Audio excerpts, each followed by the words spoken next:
Olá, pessoal! O tema da aula de hoje é funções inorgânicas, tá? Bom, as substâncias químicas, elas podem ser agrupadas de acordo com suas propriedades comuns. Por exemplo, se você chupa limão, se você chupa uma laranja, o vinagre, né? Nós sabemos, por exemplo, que essas três substâncias, elas são ácidas, né? Então, porque elas apresentam essas propriedades aí que a gente conhece, né, que tem como características dessas substâncias, tá? E aí, em função dessas propriedades, a gente consegue agrupar em grupos, né? E a esses grupos nós chamaremos de funções inorgânicas. As principais funções inorgânicas que nós iremos ver são ácidos, bases ou hidróxidos, os sais e os óxidos. Antes da gente falar de cada um, a gente vai falar aqui de um experimento que Arrhenius fez para poder estudar aí, né, essas funções, os conceitos de funções. O que foi esse experimento? Nós temos aqui três recipientes. Nesses recipientes foram colocadas três composições diferentes, né? Aqui no primeiro, então, água mais sal de cozinha, que é o NaCl. No segundo, água mais o ácido clorídrico. E na terceira, água mais açúcar. Daí montou-se esse sisteminha aqui, né, com bateria. Aqui nós temos uns eletrodos. E o que foi observado? Que tanto na água com o açúcar e na água com o ácido, de alguma forma tinha alguma coisa aqui embaixo nessa solução que fechava esse circuito e fazia com que a lâmpada acendia. Agora, já no caso da água com açúcar, isso não aconteceu. Bom, então, isso levou Arrhenius a estudar, né? O que são as soluções que fazem com que haja a condução de corrente. A primeira conclusão, então, que ele chegou foi que a passagem de corrente elétrica em soluções se encontra associada à presença de íons livres na solução. No caso, por exemplo, da água, onde foi jogado o sal, né? O que aconteceu? Nós tivemos a separação de íons, porque nós sabemos que o cloreto de sódio é um composto iônico formado por ligações iônicas, então nós temos os cátions e os ânions. Quando você joga esse composto iônico na água, acontece o que foi mostrado aqui em cima. Você separa os íons, certo? E esse fenômeno se chama dissociação iônica.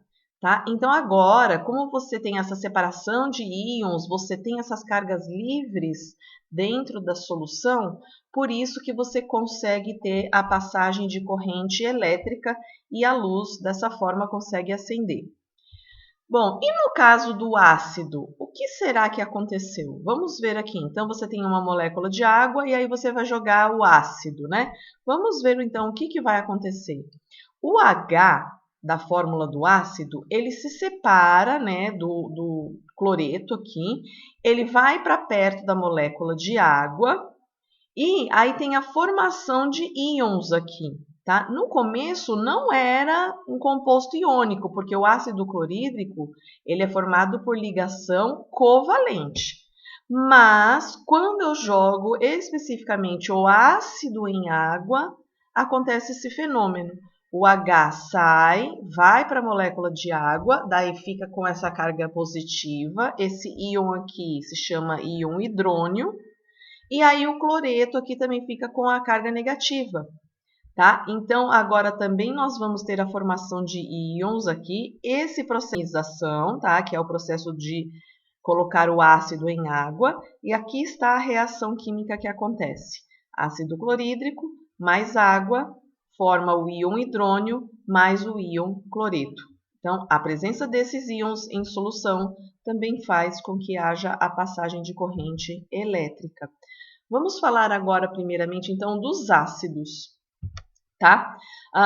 Aqui o conceito que eu vou passar para vocês é o mais simples, que é o conceito de Arrhenius.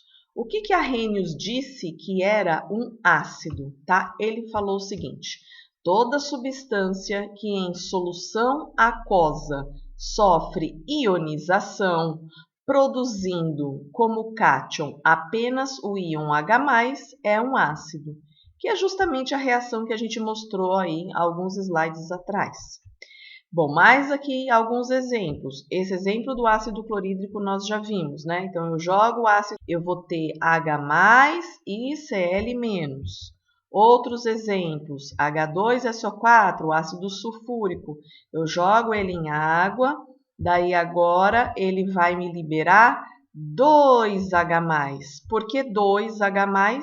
Porque ele tem 2 hidrogênios aqui na fórmula inicial. Sobra o ânion.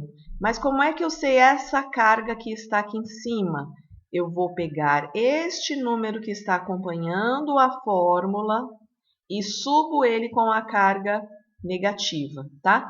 Porque aqui é o seguinte, gente, a fórmula do ácido, você vai reparar que a fórmula dos ácidos sempre começa por hidrogênio e o hidrogênio sempre será o H+, tá? Então, o restante da fórmula é o ânion e ele sempre terá carga negativa, tá? Vamos ver mais um exemplo.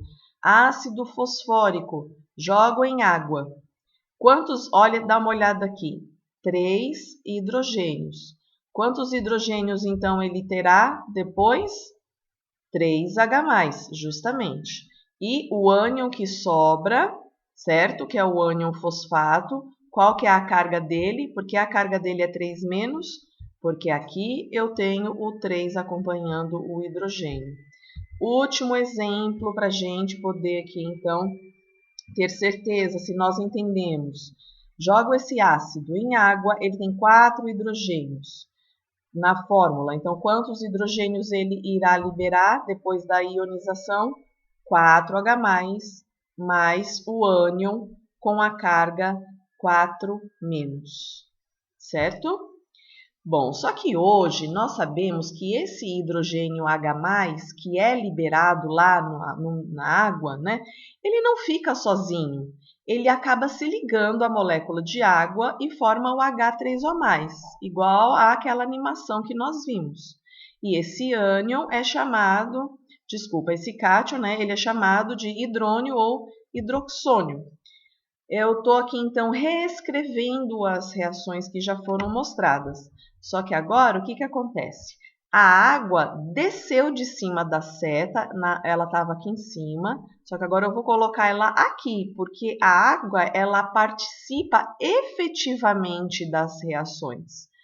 Então, o hidrogênio sai da fórmula que sai do ácido, né? Encontra a água para formar o hidrônio.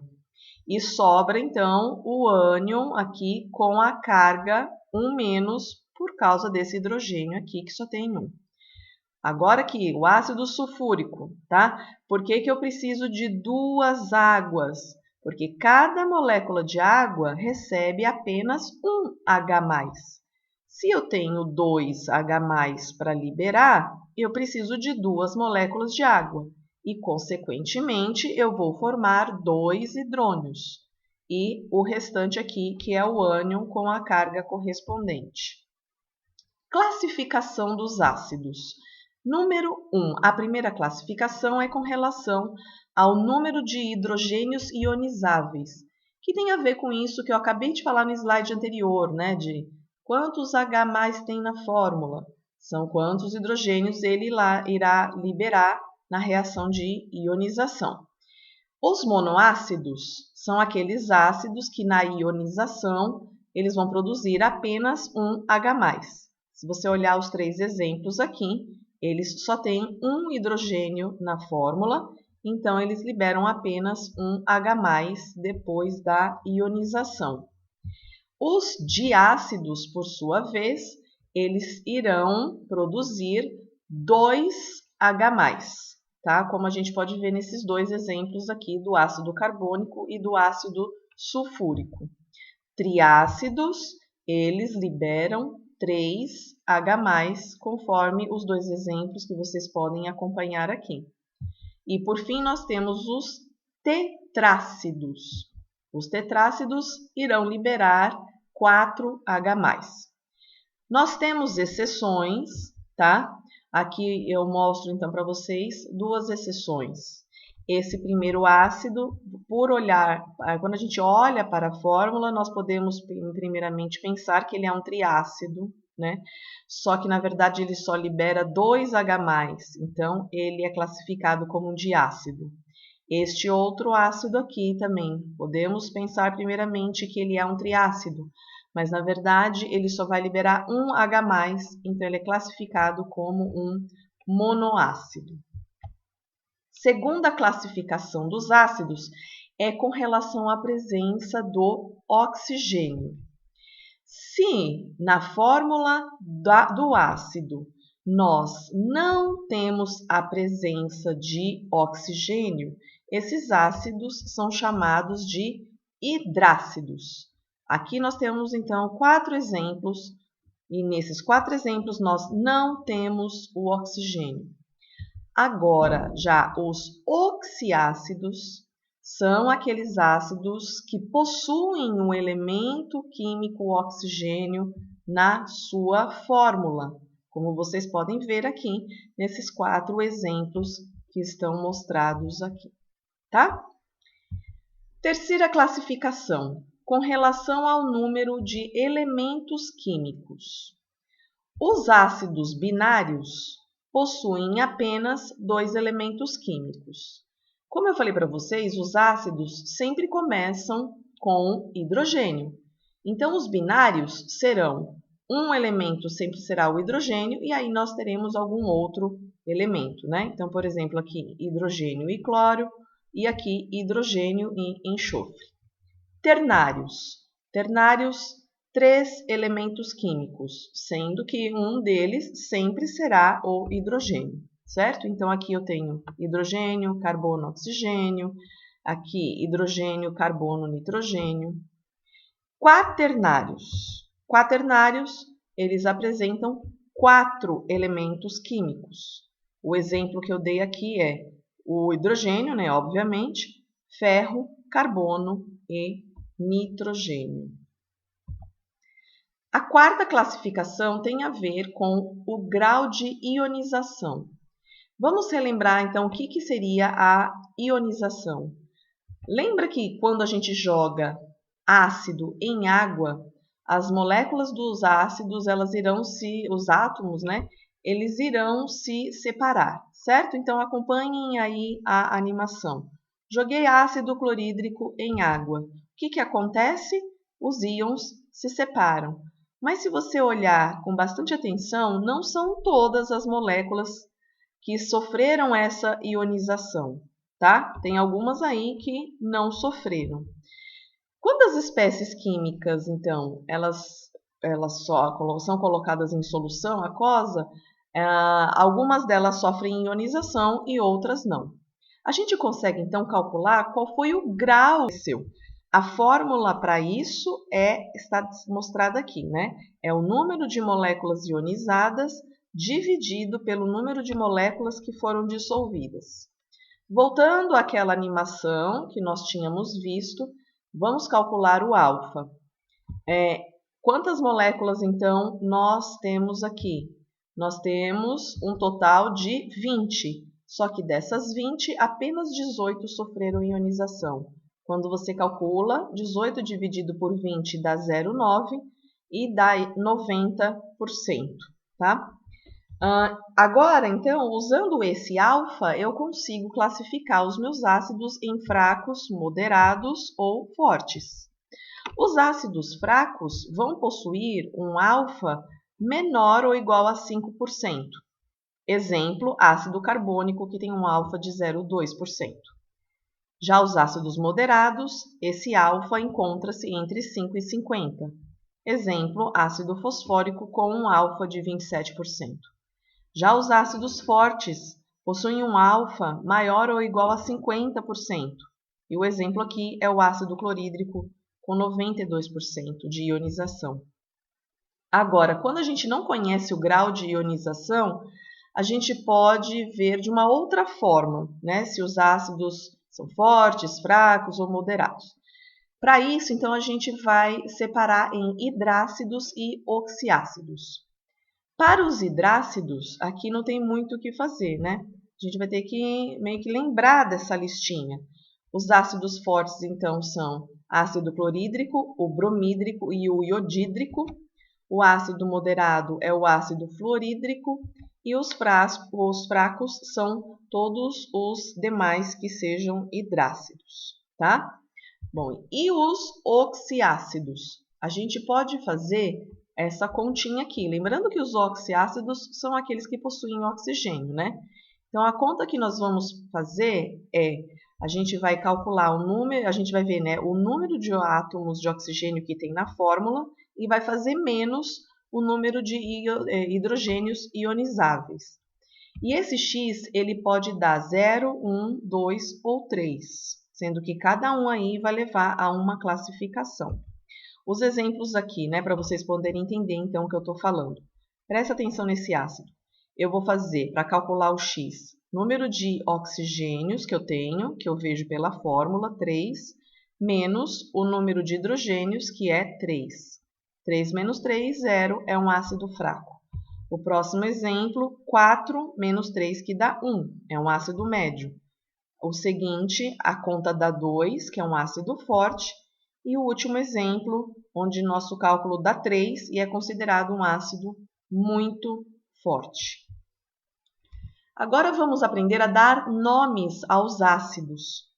Os ácidos sempre possuem hidrogênio, já falei isso várias vezes, certo? E a outra parte, a segunda parte dos ácidos, é composta por um ânion. E os ânions, eles possuem nomes diferentes, tá? Isso dá para a gente consultar, inclusive, em uma tabela. Como você vai fazer, então, para dar o nome do ácido? Se o nome do ânion que está fazendo parte daquele ácido termina em eto, você vai trocar o finalzinho por hídrico. Se o ânion é ito, você troca para oso. Se o ânion é ato, você troca para ico. Exemplos. Esse ânion aqui se chama cloreto. Na hora de dar o nome do ácido, então, eu troco o eto por hídrico, ácido clorídrico.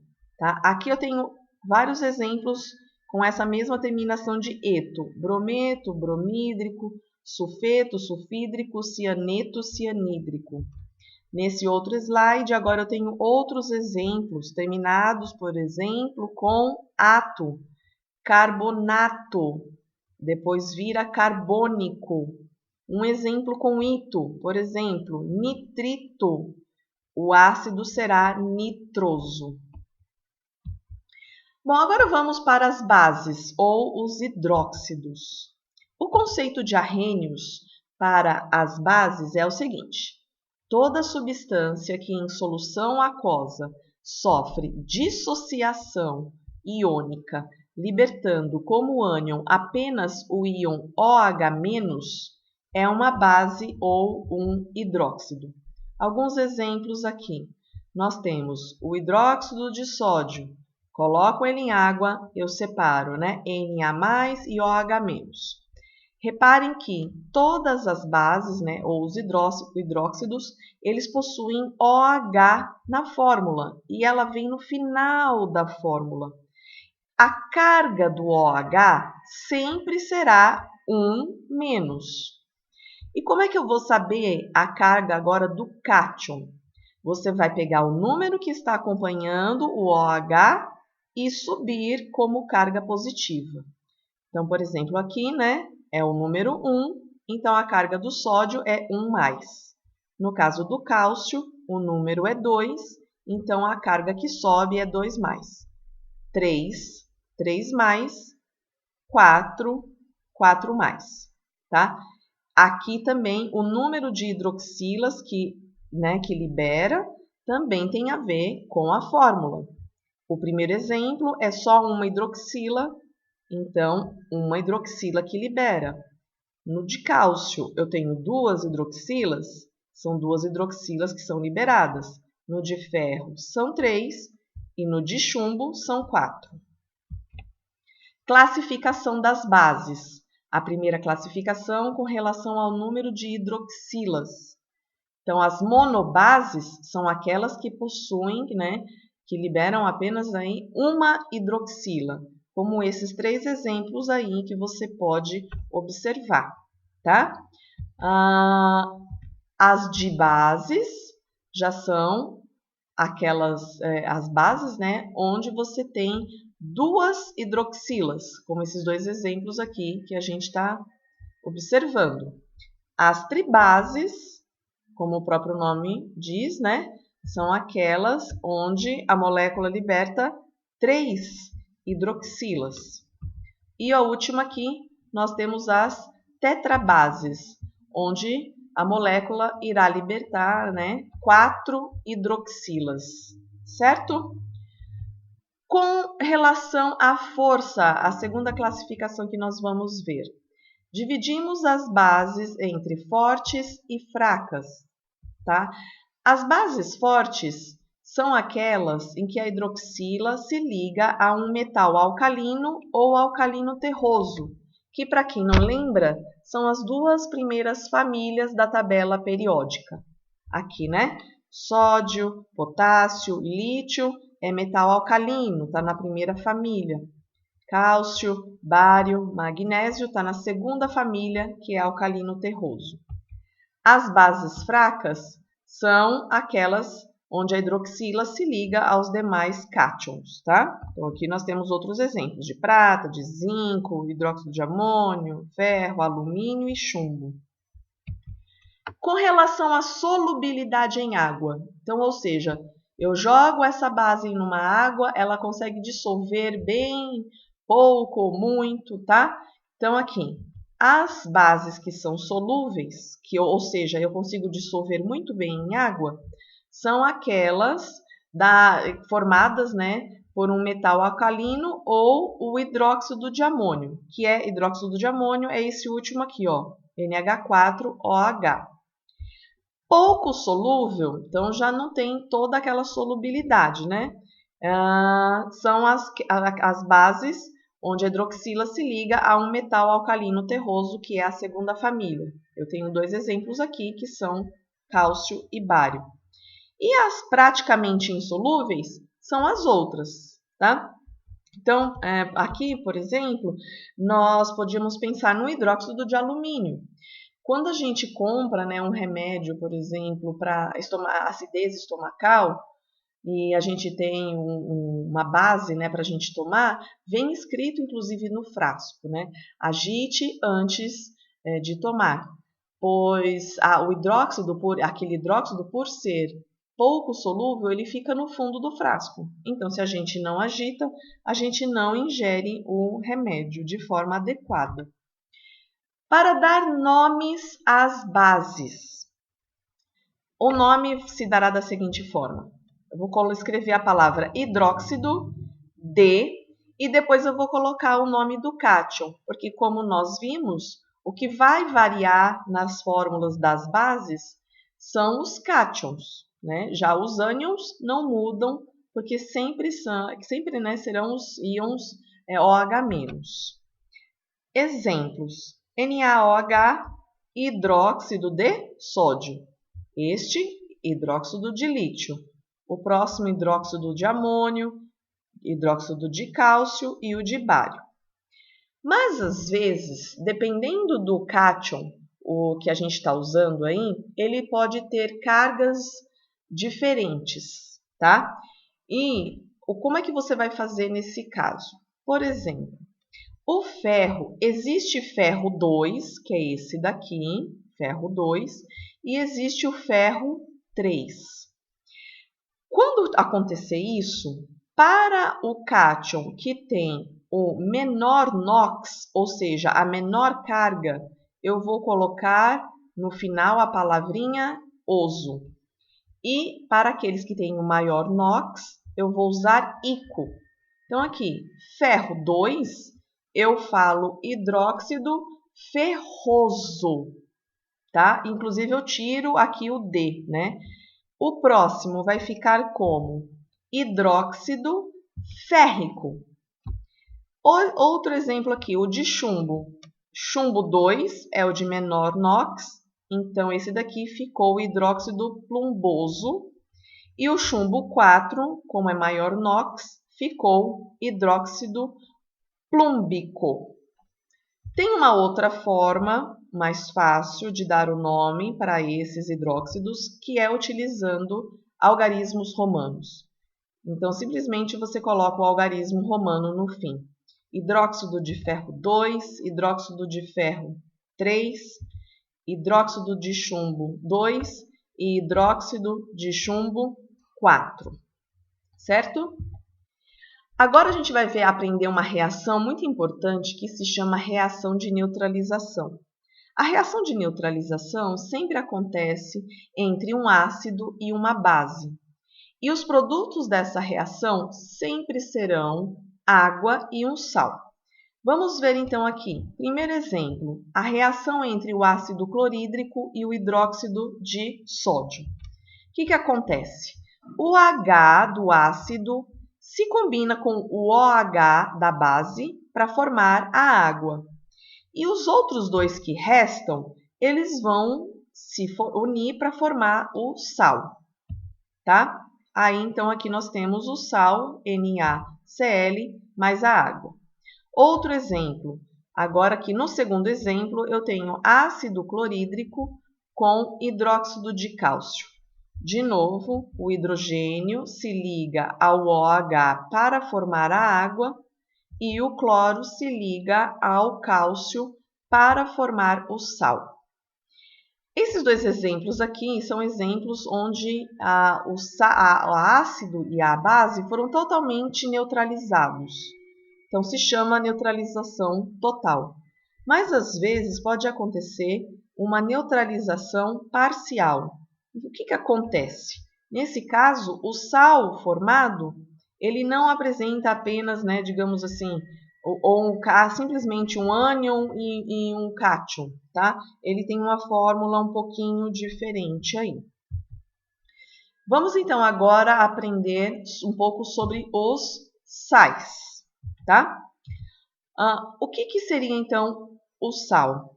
É toda substância que, em solução aquosa, sofre dissociação iônica, liberando pelo menos um cátion diferente do H+, e pelo menos um ânion diferente do OH-, tá? E também do O2-, eu já vou mencionar aqui, porque se for O2-, seria um óxido. Eu tenho alguns exemplos aqui, então, de fórmulas de sais. Esse primeiro aqui é uma fórmula de um sal normal. Agora, o segundo exemplo é um sal básico, que ele veio de uma neutralização que não é total. Por que ele é sal básico? A base não caracteriza pela presença do OH-? Então, como isso daqui não neutralizou totalmente, sobrou este OH, por isso que ele é um sal básico. Este daqui já é um sal ácido, porque na sua fórmula aqui tem H, e o H é característico, então, do ácido. Esses últimos dois aqui são bem interessantes, que são sais duplos. Então, por exemplo, esse primeiro sal aqui, ele é um sal duplo no número de cátions. Ele tem dois cátions, o sódio e o potássio. Já esse aqui, ele é um sal duplo no número de ânions. Ele tem o bromo e o cloro. Como é que eu faço para dar nome dos sais? O nome é o seguinte: embora a fórmula, presta atenção nisso, embora a fórmula do sal seja primeiro o cátion, depois o ânion, para escrever o nome, eu coloco primeiro o nome do ânion, coloco a palavra de e depois eu coloco o nome do cátion. Tá? Exemplos aqui. Então, olha a fórmula, Primeiro é o cátion, depois o ânion. Mas na hora de dar o nome, eu falo cloreto de sódio. Esse daqui é o nitrito, que é esse ânion, de prata. Mais alguns exemplos aqui. Carbonato de ferro 2, ou ferroso, porque quem formou esse sal foi o ferro 2. Agora nós vamos aprender sobre os óxidos. Eu tenho aqui alguns exemplos de óxidos. O que você repara que tem em comum na fórmula dos óxidos? Todos eles terminam por oxigênio, certo? Tá. Então, os óxidos é o seguinte, eles são todos os compostos que eles têm que ser binários, oxigenados, sendo que o oxigênio é o elemento mais eletronegativo, ou seja, o oxigênio ele sempre virá aqui no final da fórmula. E o que significa ser composto binário? É porque o composto é formado por apenas dois elementos químicos. Um deles sempre será o oxigênio e daí vai ter mais um aí, tá? Os óxidos podem ser divididos em óxidos moleculares e óxidos iônicos. A diferença é que nos óxidos moleculares, o elemento ligado ao oxigênio é ametal. Então, exemplos aqui é o enxofre, carbono e o nitrogênio. E os óxidos iônicos são aqueles onde o elemento ligado ao oxigênio é um metal. Exemplo, sódio, cálcio, ferro e alumínio. A classificação dos óxidos. Primeiro, eu vou falar sobre os óxidos básicos. O que acontece com esses óxidos básicos? Quando eu coloco eles para reagir com a água, eles vão formar uma base. Então, tá aqui, ó. Esse daqui, né? Óxido de cálcio, que é a cal mesmo. A cal, gente, aquela da construção. Quando eu coloco para reagir com a água, ele me dá isso daqui, que é o hidróxido de cálcio. Isso não é uma base, né? Então, esse óxido aqui é classificado como um óxido básico. Agora, quando eu coloco esse óxido básico para reagir com um sal, ele se comporta como se fosse uma base. Ele então dará um sal e água, tá? Parecendo então uma reação de neutralização. Os óxidos básicos são formados então por metais, tá? Nós também temos os óxidos ácidos. Quando eu coloco um óxido ácido para reagir com água, ele vai formar um ácido. Por exemplo, SO3, quando reage com água, ele forma o ácido sulfúrico, H2SO4. E quando esses óxidos são colocados para reagir com uma base, também parece uma reação de neutralização, porque vai ter a formação de um sal e água, como o exemplo que vocês podem ver aí. Os óxidos ácidos são formados por ametais. Também temos óxidos neutros, né? Óxidos neutros, como o próprio nome diz, né? São óxidos moleculares que não reagem com água, nem com base e nem com ácidos. Os mais importantes são estes daqui, CO, NO, N2O. Temos óxidos anfóteros, que são aqueles que se comportam tanto como óxidos ácidos quanto como óxidos básicos. Aqui estão 3 exemplos. E também nós temos os óxidos duplos ou mistos, que são aqueles que se comportam como se fossem formados por 2 outros óxidos de um mesmo elemento, né? Então, quando você olha, por exemplo, essa fórmula, você vê que é a junção deste com este. Ferro 2 mais 1 dá ferro 3. 3 oxigênios mais 1 dão 4 oxigênios. Para dar nome aos óxidos, vamos dividir em óxidos moleculares e os iônicos. Para os óxidos moleculares, você vai falar óxido mais D mais o nome do elemento. Só que às vezes você vai precisar colocar prefixos como mono, di, tri, tetra, tá? Você vai entender melhor nos exemplos. Por exemplo, esse daqui tem 7 oxigênios, então eu coloco o prefixo hepto para significar 7 antes da palavra óxido. Então ficou heptóxido D. Como eu tenho 2 cloros, eu coloco dicloro. Outro exemplo, esse daqui, 2 oxigênios, então dióxido de carbono. Agora, os óxidos iônicos, você vai falar óxido mais D mais nome do elemento. Exemplos: óxido de alumínio, óxido de zinco, óxido de bário, óxido de potássio. Se também tiver óxidos formados por metais que têm cargas diferentes, nós vamos seguir a mesma regrinha que já foi mostrada anteriormente, com as terminações oso ou ico, ou você pode usar os algarismos romanos. Por exemplo, esse primeiro aqui é o óxido ferroso ou óxido de ferro 2. E o segundo, óxido férrico ou óxido de ferro 3. Certo? Então é isso, pessoal.